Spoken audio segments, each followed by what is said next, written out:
Members for Courtenay-Alberni, who has been waiting patiently. Merci, Monsieur le Président. Thank you, Mr. Speaker. Today to speak on the Budget Implementation Act and certainly to represent the NDP as the critic for Veterans Affairs and for small business and tourism.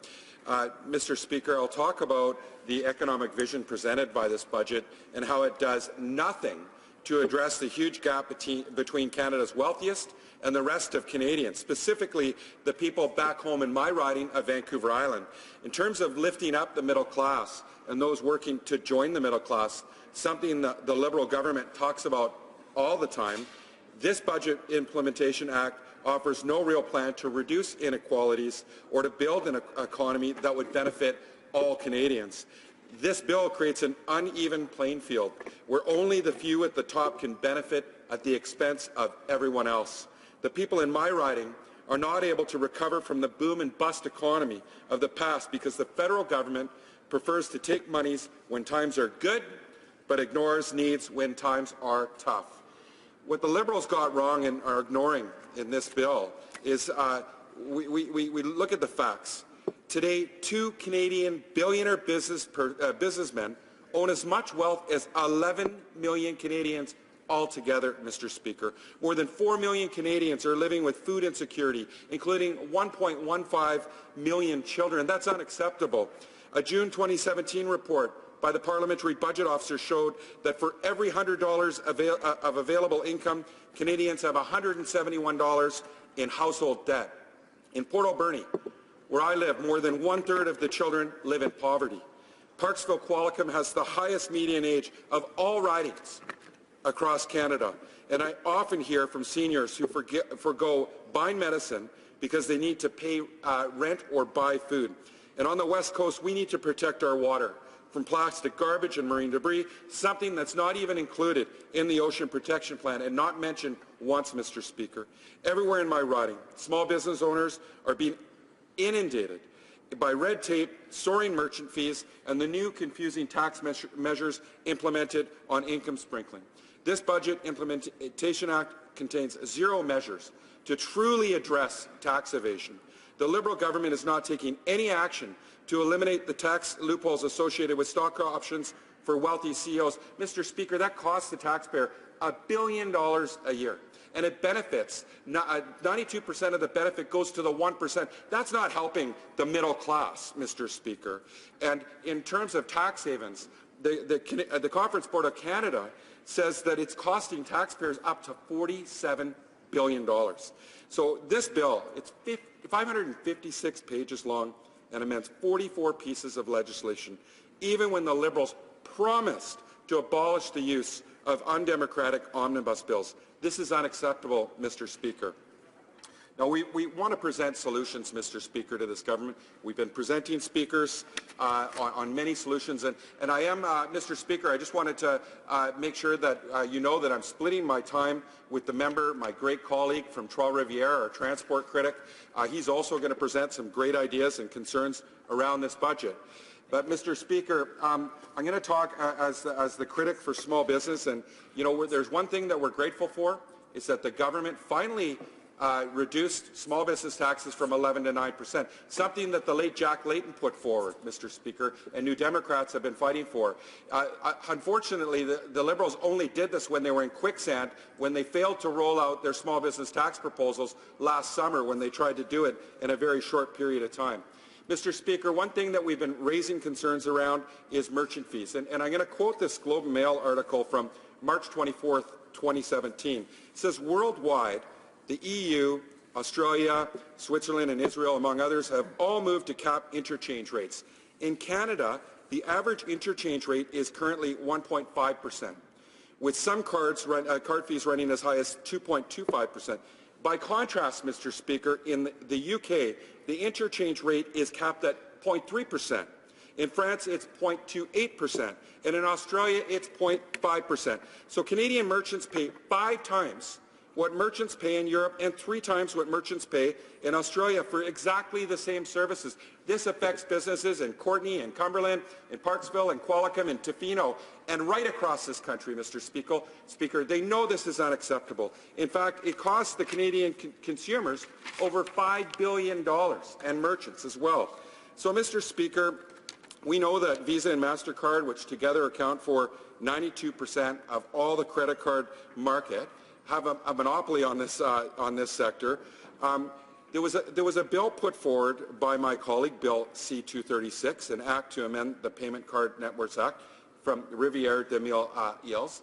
Mr. Speaker, this was put forward in the fall of 2016. It's been moved 19 times. We have a lot of questions. Who is the government protecting? We know who they're protecting. Their friends on Bay Street, or they would have brought that bill for debate here to the floor of House of Commons, where it belongs, and done the right thing in representing the people they promised they were going to represent. In fact, this member got support from the Quebec Convenience Stores Association, the Retail Council of Canada.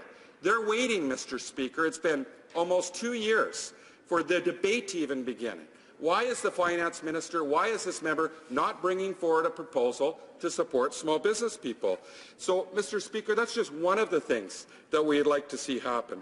But we'd also like to see the government come forward with a proposal. My colleague brought forward a bill to make sure that we don't charge business people more money when they sell a business to one of their family members. We need to make sure that we make it easier for intergenerational transfers of businesses, not harder. Right now, you sell your business to someone at arm's length, you pay a greater capital gain.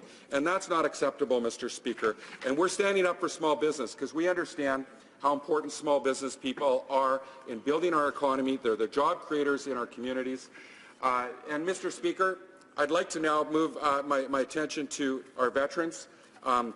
As a critic for veterans, our veterans, as well as their dependents and the survivors, should be treated with dignity, respect, and fairness. That's all we ask, Mr. Speaker, and we think it makes sense. And the uniqueness of this profession and the obligations and sacrifices of such a profession demands also the impacts of the experiences of their family. It affects all of them, and that any decision regarding the care, treatment, or reestablishment in civil life of the person and the benefits to be provided to them be made in a timely manner. We're not seeing that, Mr. Speaker. In fact, when we look at our veterans, it's unacceptable. We see long wait times. Currently, the government has a huge transition gap. We heard last fall that there was 29,000 veterans pending disability benefit applications waiting, Mr. Speaker, in queue. And approximately 9,000 applications were well beyond the service standard. So the government has now committed $42.8 million over 2 years to address the backlog in processing the increased number of claims. But they haven't told us what it would cost to get it to zero, Mr. Speaker, and we think it has to get to zero. That's what veterans deserve. So we have a lot of questions. It's our understanding that the department asked for double that amount.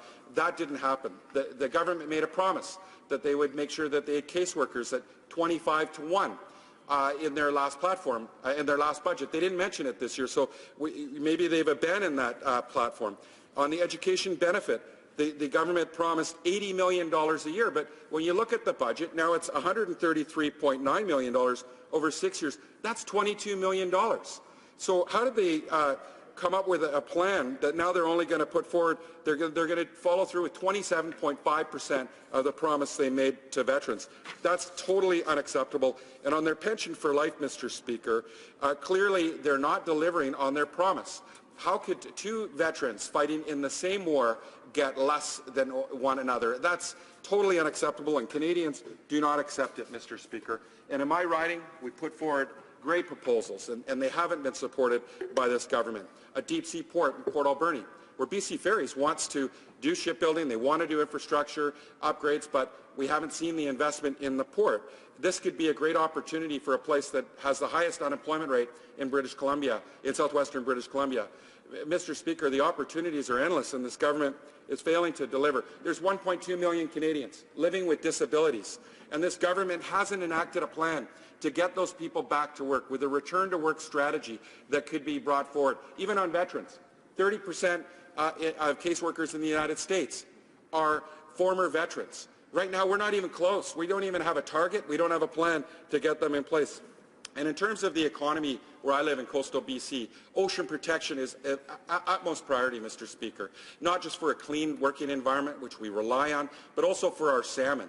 This government has promised coastal restoration funds, $75 million over 5 years, but when you talk to the groups in our riding that are protecting our salmon, investing in salmon protection and enhancement and restoration, they're not getting the money, Mr. Speaker. In fact, our hatcheries haven't seen an increase in 28 years. Mr. Speaker, I could bring forward many, many concerns and proposals, things that are missing in this budget, but I'll wait for the questions. I'll try to share them through the questions, but also I will continue to bring forward solutions, Mr. Speaker, and our concerns. Thank you.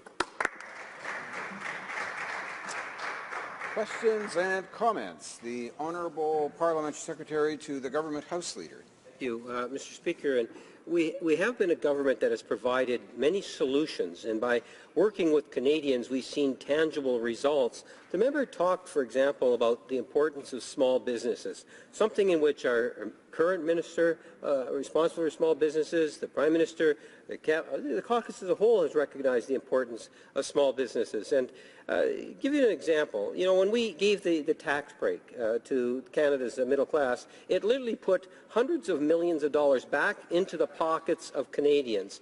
Those Canadians then have an increase in disposable income. That means there's more people that are eating out, more home renovations. There's more opportunities that led to businesses being able to expand. Then you take a look at within the budget current, where we have the decrease in the small business tax, again supporting small businesses. That has been a general theme since day one of this government, recognizing by doing that you're supporting Canada's middle class and those aspiring to be a part of it. The question that I have to my colleague, would he not agree that we need to continue to work with Canadians and businesses as a whole in order to advance the economy forward?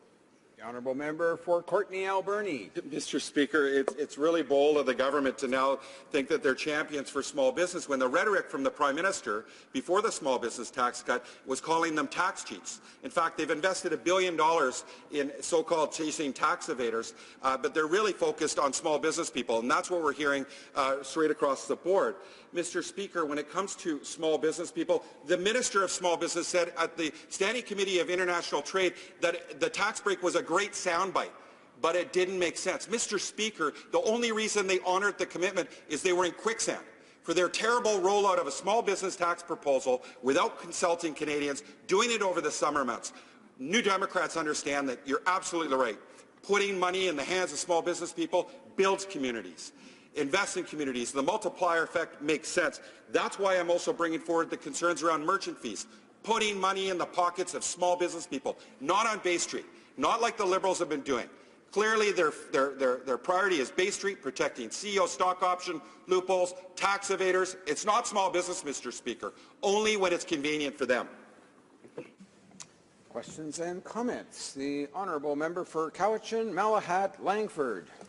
Thank you very much, Mr. Speaker, and I want to congratulate my friend from Courtenay-Alberni on his great speech. You know, we're both Vancouver Islanders. I really appreciate the passion he brings to this place on behalf of his constituents and the beautiful riding he represents.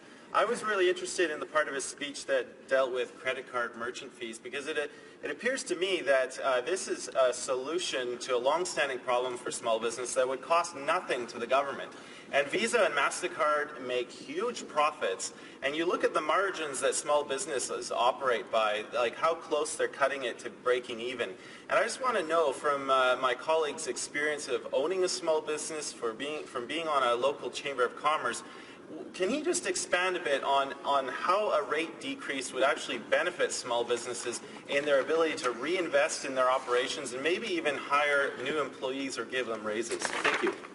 The Honourable Member for Courtenay-Alberni. Mr. Speaker, he's absolutely right. Every dollar counts for small business people. In fact, there was a study that just came out that said 50% of Canadians are with $200 a month of not paying their bills. So it shows clearly that people are struggling. And in fact, many Canadians are having to go out and start small businesses because we've lost good middle-class jobs from these consecutive failed policies of conservative and Liberal governments. And Mr. Speaker, I think it's just about fairness, too. It's not just about putting money in their pockets. How come Australia, how come Europe, how come those governments in those countries have cap merchant fees in some cases 5 times lower than what Canada's doing? We know why, Mr. Speaker, because this government is protecting their friends on Bay Street and the big banks, and small business people need to know they're a priority, and every dollar counts. He's absolutely right. It's small business people that are the job creators, that are hiring people. That money would go a long way. And as a former small business person, former executive director of a very successful Chamber of Commerce, I know all too well that this is very important. Every dollar counts when you're running your business, and fairness is very important. And small business people have not been treated fairly in this country, Mr. Speaker.